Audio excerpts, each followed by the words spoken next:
Hi, everyone. I'm Alberto Fierro, the Consul General of Mexico in Boston, and I welcome you to this series of conversations with Mexicans in New England that is part of our public diplomacy program with the aim of showcasing the very important contributions that Mexican professionals, Mexican academics, Mexican scientists are doing here in New England.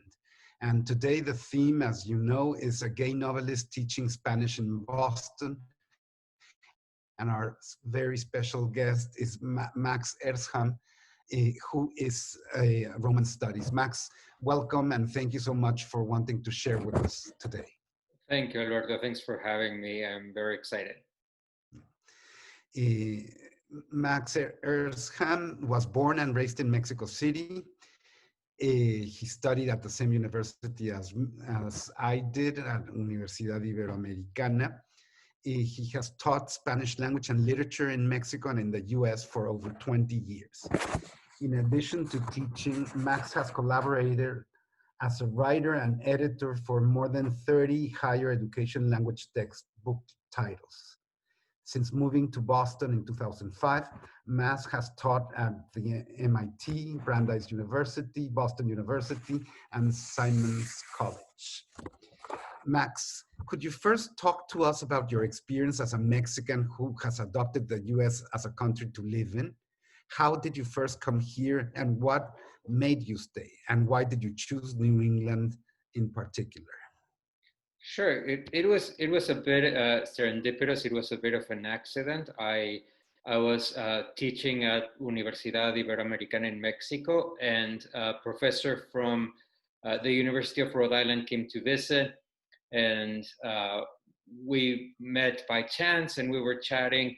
I was still in my 20s, and I'd only been teaching at La Ibero for maybe 3 years or so. And I'd been thinking all this time about getting a graduate degree, and he offered me a position teaching at the University of Rhode Island, and that included a partial scholarship so that I could teach, but I could also get a master's degree in my field, which is literature. The specific master's degree is called Hispanic Studies, but it's basically literature. And on a whim, I accepted. I didn't know anything about Rhode Island, and I just, for some random reason, I knew that it was called the Ocean State, and I thought, oh, how bad can it be? And it's in fact a beautiful state. It just happens to be also incredibly provincial and very boring. So I was there for a couple of years, and then I started my PhD at the University of Texas at Austin. And one thing led to another, and I just kept staying. It was never my intention to stay in the United States, but after Austin, I went to San Francisco because I got offered a job at McGraw-Hill Higher Education, the publishing company. And then I met a boyfriend who is now an ex-boyfriend. And so on. So one thing started happening after the other, and I ended up staying here. And now it's been over 20 years, and I'm still here. And I don't always realize that I'm permanently here because in my mind, eventually I will still be going back to Mexico. But it's been almost half of my life in the U.S. already. You have a prolific career as an academic and as a writer. Would you say that one led to the other, or would you consider these different facets of yourself? I'm definitely more of a writer than anything. I knew I was a writer since I was very young. I started probably writing short stories when I was 14 or 15 or so, and I always knew that that's what I wanted to be. I didn't know what kind of writer I was going to be, but I started writing back then. And the teaching came almost as an afterthought, and it was a bit accidental too. It was just because I enjoyed being a student as well, and teaching seemed to go well with it. And now it's academia. has a lot of advantages, and I really enjoy it. And one of the biggest advantages of teaching, first of all, is that you're always in contact with younger people, which can be very stimulating. You're always in contact with other people, especially in my discipline, who speak many other languages, and that's wonderful for me too, because I love languages, world languages in general. And the other part is that there is no other profession where you get 3 to 4 months of vacation time a year. So now it's become a that allows necessity. you to write those vacation times, no? Exactly. Yeah. So whatever complaint I could ever have about teachers not getting paid enough or anything like that, it just completely eclipsed by the fact that I get to do whatever I want to for so many months a year. I mean, I do work when I'm on vacation, but I can choose to work on whatever I want to. So that's wonderful. There's nothing like it, honestly. And talking about being in contact with youngsters, how many followers do you have in your tweet? That is pretty active, by the way, and fun. It has become very active. I've only been active on Twitter for about a year. It was on it was the person who spurred me to do it was my editor at Random House at Alfaguara. When I published my novel, suggested that it would be good for marketing. So I had an account on Twitter for maybe since Twitter's inception, but I had never tweeted, I don't think, in my life. And then I started using it. So it's only been a year. I think I have about 2,200 followers, more or less, which is not a lot considering other writers who have plenty. But I tweet very often, and I still not sure if I like Twitter or not, but I'm on it and I use it. There's an addictive part to social media that I will not deny, and I have no idea if it has sold me more books or less, because I make a lot of people angry, but I've gotten to know new people, that's for sure. Great. Well, and talking about your first novel, La Noche se me fue de las manos, The Night Got Out of Hand, came after you normally wrote academic or journalistic texts. What encouraged you to finally write a complete novel, and what is the main message you wanted to get through with the book? Was there a message you wanted to get through? Well, I always wrote fiction. I used to write short stories first, um, and then I started writing for magazines and newspapers. But funny enough, even though I wrote for monthly, and I had a column in a widely distributed Mexican magazine, I wrote for them for years. I never thought of it as real writing. It was just like fun writing. But then, so it was always fiction, my real calling. And to this day, I include that as a line in my resume, but I don't think that of that as real writing. For me, for other people, of course, journalism is very relevant, and opinion pieces are very relevant. But for me, fiction has always been my calling. So I never thought of it as being particularly relevant.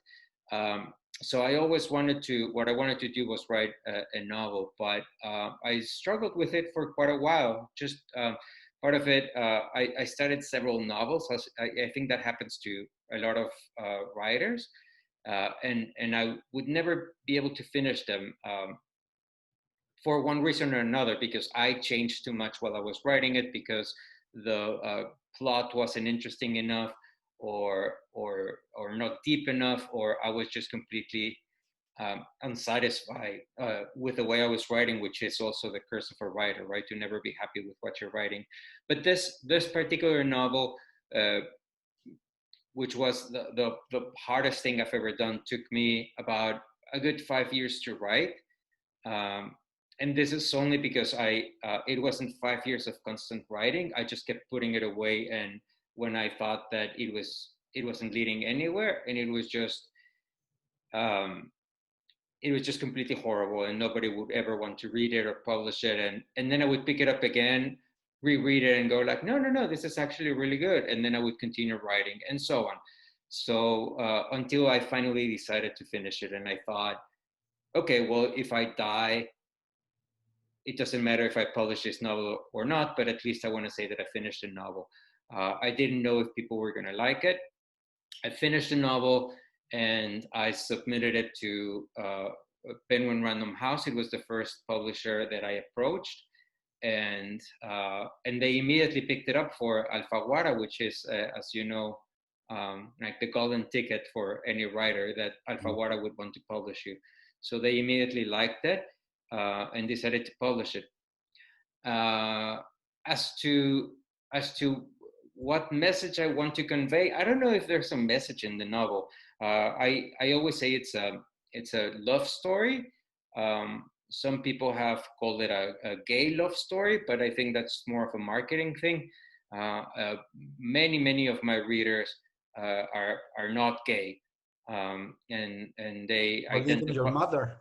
Even my mother definitely wasn't gay, and she read it a couple of times, one more time than I ever anticipated her reading it. But she really liked the novel. Her first observation was that she was learning a lot about gay sex. I don't know if that's a good thing or not, and I don't know what she did with that knowledge. I talk about her in the past tense because, as you know, she passed away in February. So my novel was dedicated to her and to my husband. But she really enjoyed it, and her friends in their 80s also liked it as well. Straight ladies who I never would have known that were going to read my novel. So it's really a love story, and they saw it for that. I don't avoid the label of gay literature. I just think it's a bit restrictive. It makes you think of something that can only be read by a certain group of people, and I don't think that applies to my novel, in all honesty. As descriptive as it is in its erotic passages. And how autobiographical would you say it is? It's not.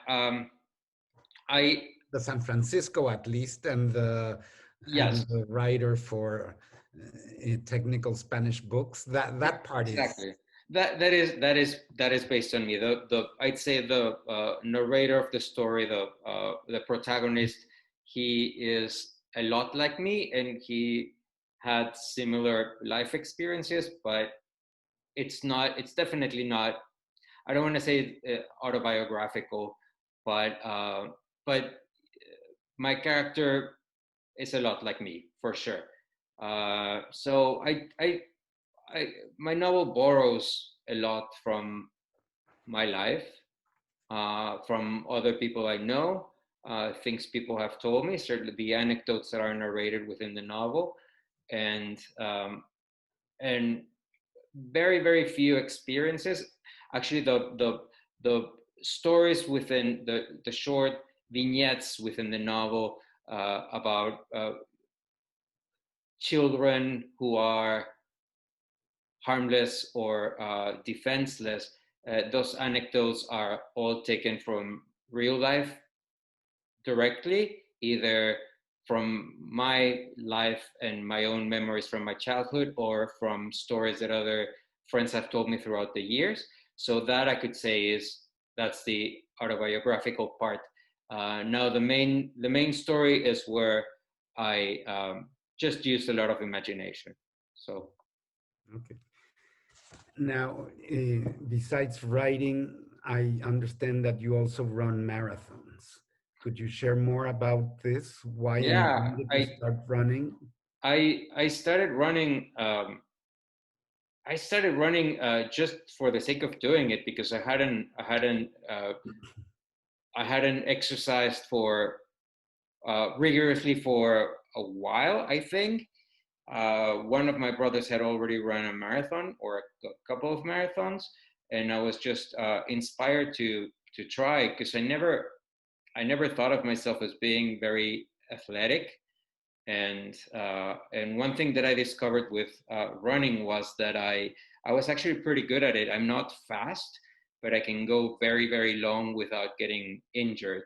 So I was training with a team, and once for my first marathon in San Francisco, and once the coach was running alongside with me and asked me how I was doing, and every weekend there were other runners who were having issues with their knees and back problems and things like that, and they had to stop or they had to go slower, and I never had any injuries. And when he asked me how I was doing, and I said I'm fine, I'm tired, but I'm still running.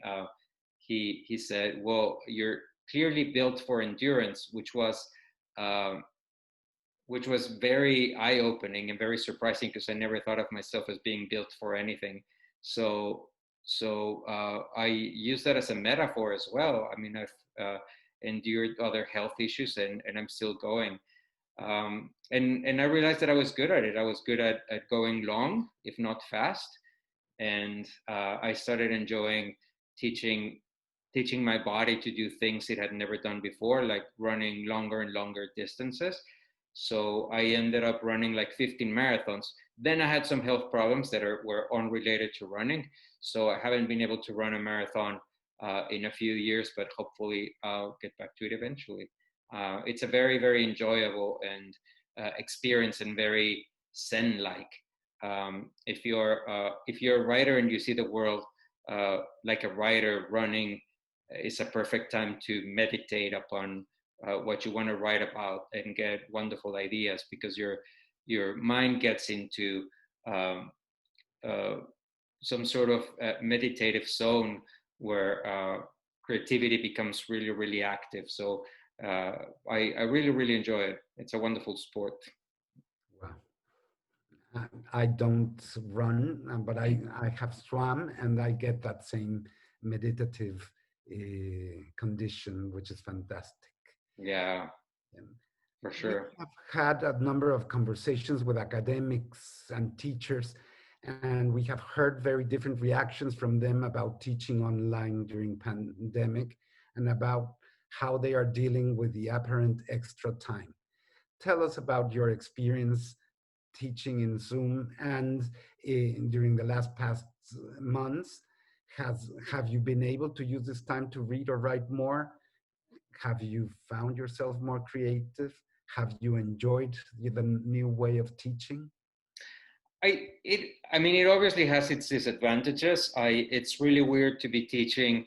I have about 80 students this semester, and I've only met 4 of them in person.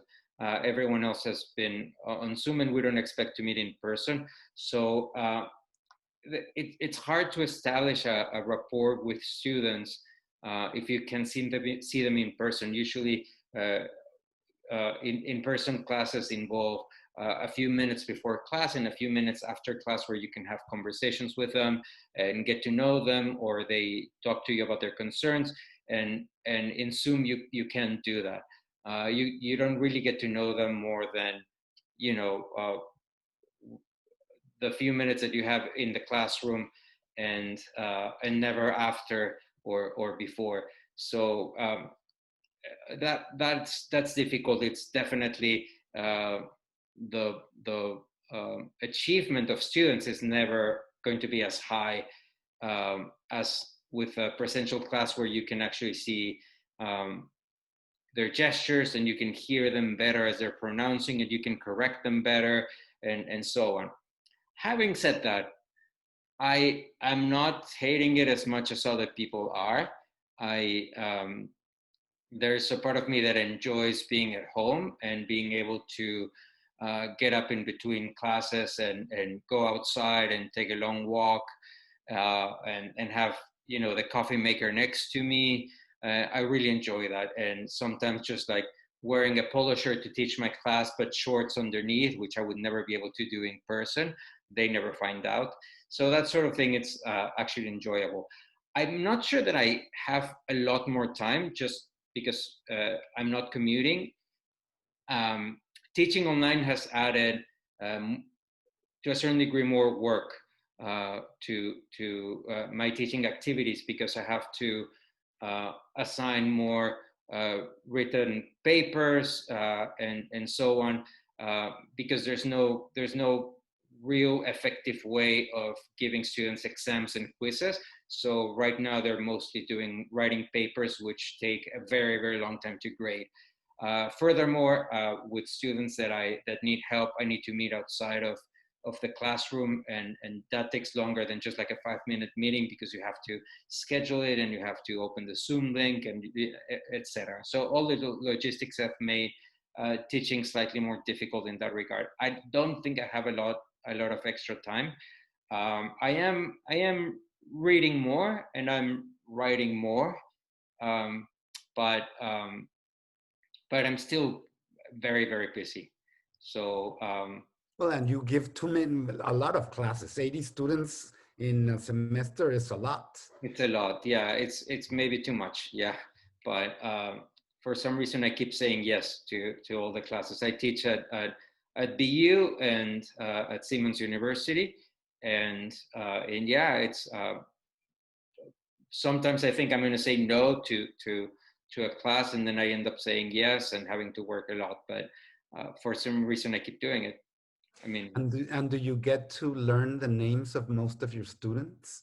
well, this is one of the advantages of having Zoom, is that they're required to have their camera on, and you can see their names on the camera. So I don't need to memorize them, unlike when I'm teaching in person, where it's expected of me that I memorize everyone's names, and it takes me several weeks, and then I keep messing them up.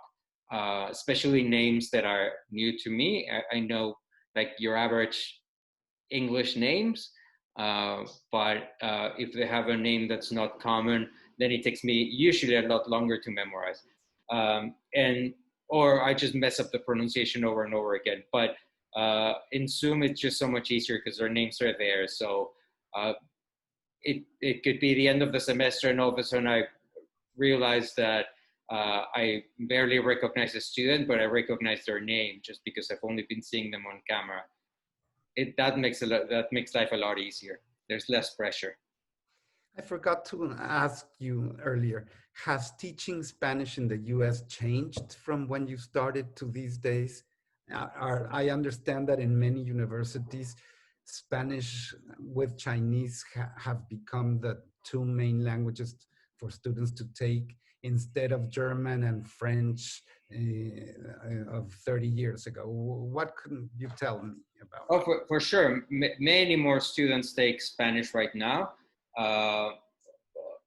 Chinese is growing, definitely, and sign language is the fastest growing second language right now in the United States. But Spanish is definitely the biggest one. I'd say, I dare say, in all universities probably, but still, there's a pendulum when it comes to the relevance of language learning, and it depends on the school. But for some schools, language learning is very relevant, and for others, not so much. So it depends on it depends on the dean of every school, and it depends on many other factors for them to decide how relevant they are. So even though Spanish has been growing, budget for languages keeps getting reduced, and professors have to take on more and more responsibilities. There's very, very few tenures for language professors, if any at all.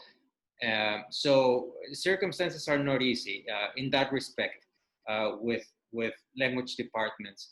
But and so yes, more people are interested in learning Spanish, fortunately, but I can't say that in the United States interest for second languages, to not call them foreign languages, since there's no official language in the United States.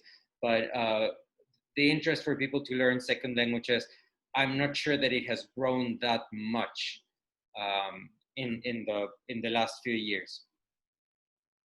Yeah. We have a question from someone that is watching us, Felix Roberto Gomez Mostajo. He says, which authors do you recognize as your main influences?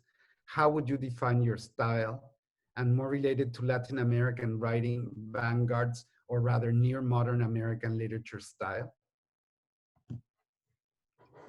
My own style, how it compares? Well, I mean, my authors that have influenced me, I'd say from in Spanish, most definitely the boom generation, Garcia Marquez, and to a certain degree, Vargas Llosa. I don't write at all like them, and I don't, unlike Garcia Marquez, I have no interest in magical realism other than as a reader, but never as a writer. But it's just their narrative, I think, has been incredibly influential. I never thought about it as being necessarily formative, but it definitely has been. It has to have been formative because I read all these authors voraciously, Carlos Fuentes as well. I don't think my style resembles theirs, but they were definitely very influential. I'd say another author, I wrote my thesis on him, is Javier Marías. Who's Spanish. My thesis revolves around his first novels, and I really enjoy them much more than what he's doing right now. But I think he's a fantastic writer, and he might have influenced me. But those in terms of those writers who write in Spanish. However, there is a writer, an American writer called Edmund White, who I'd say he's my most direct influence in how he approaches fiction, which is a very autobiographical one. Even though I denied that my novel is autobiographical, he does that. He's much more autobiographical than I am. He basically turns his whole life into a novel.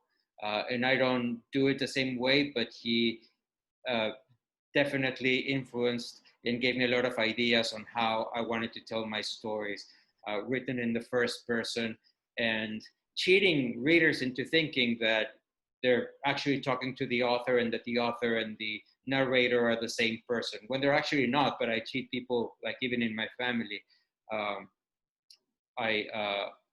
nephew of mine, Matias, was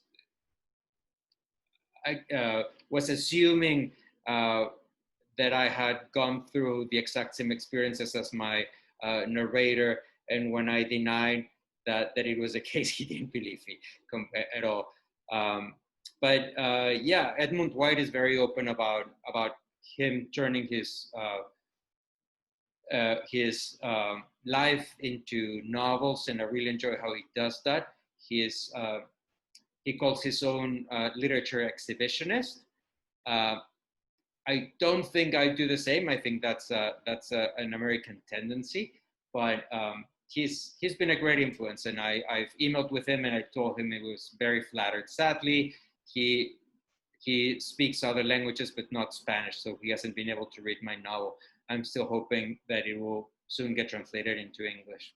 Oh, that's what I was going to ask you, if you were working on that translation. I'm still trying to find the publisher. Yes, it's not easy, especially with the pandemic. There's not a lot of publishing companies who are working right now on printing books. So I'm working on it. I mean, I have translators who are interested in translating it, but I still need to find a publisher. And I don't have an agent, which makes things difficult in the United States. So when it comes to publishing, an agent would help for sure. Yeah. And is there another book in the making? Yes. Can you tell us about it, or it's best not to? I need to be very vague about it. I have this thing about talking about what I'm writing, just because if I give up on it, or if I feel that I'm just being a horrible writer, I'd rather not have anyone ask me, so how about the book about blah, blah, blah that you were talking about? So a long time ago, I decided not to discuss a lot about what I'm writing. My therapist knows about it, but that's about it. And your husband, and I my, heard. sort of, no. I hardly ever talk to him about what I'm writing. Hardly ever. But there are two different novels that I'm working on. One, I'm deeper into it right now, but it's been stalled because I may need to change directions with it, which is something that happens with all novels. And the other novel, which seems to be, it was going to be my third novel, but lately I think about that one a lot more. And most creative ideas that I'm having these days have to do with that novel. So I may need to switch my attention to my third novel and turn it into my second one. So, but you know what, Alberto, even when I'm not writing, I'm writing, because once you get into a character, a novel, an idea, a story that you want to tell, then almost everything that you're doing in life becomes about that novel. Like even my dreams, sometimes I dream about my character and about what's going to happen, and sometimes there's plot holes that I need to fill, and the solution comes to me in my mind. So as I'm dreaming, so even when I'm not writing, I'm writing constantly, and I always carry a notebook with me, or I record my own voice in my voice memos on my phone or things like that, and then the ideas come flowing one after the other. It's pretty exciting and boring and a lengthy process as well. But it tells that when you were defining yourself, you have been always a writer, and you have the logic of the writer that starts creating those characters and building on them, and that's fantastic. Yeah. And finally, tell us about your experience at the FILA, at the Feria Internacional del Libro last year. It's huge, it's massive, but for you, your first novel being presented there in the most important book fair of Spanish books, tell us a little bit about it. It was fantastic. It was only the second time I'd been to the book fair in Guadalajara, and I was very excited. I was actually my book wasn't presented there. They're doing a fewer presentations these days, and they're doing more like panels. So they didn't do a book presentation. They had me be there at the stall and meet people and things like that, but there was no formal presentation. The thing was that I was very, very happy to see the second I walked into the Penguin Random House stall, which is the biggest one, that my novel was prominently displayed next to, I think I'm quoting them, outstanding Latin American writers. So I was very, very excited to be there. And my novel sold very well. I got to meet a woman from Spain who owns a bookstore in Madrid and another one in Barcelona. And she had a small stall in the foreign books area of the fair, but she came asking for my book because people in Spain, in Madrid and Barcelona, had been asking about my book. So she was trying to negotiate with Alfaguara, having them send them a lot of books to Spain so that she could sell them. And when she was having difficulties with the logistics, she just decided to pack as many books as she could, buy them on the spot, and then just pack as many as she could and bring them to Spain herself and sell them in her books and sell them in her bookstore. And they sold out very, very quickly. So I was very excited. I had a lot of fun experiences like that while being in the fair. It's really, really overwhelming, and it's wonderful. And you get to meet, your childhood heroes, right? All these amazing writers, and I kept running into people I knew, and younger authors as well. So it was very exciting. I did have a book presentation at the Gandhi Library, bookstore, sorry, in Guadalajara, and that was a lot of fun. Miguel Cane, who's a fellow writer, a very good novelist, presented my novel, and I got to meet my nephew's friends, who were all students of creative writing, and that was exciting for me as well, to get to know people who are also looking forward to becoming authors, which is what I always wanted to do since I was their age. So they could see that what happens. I mean, it may take several years, but you get there eventually when you know that's your dream, and you work on being good at it. Eventually, you get there. So that was exciting.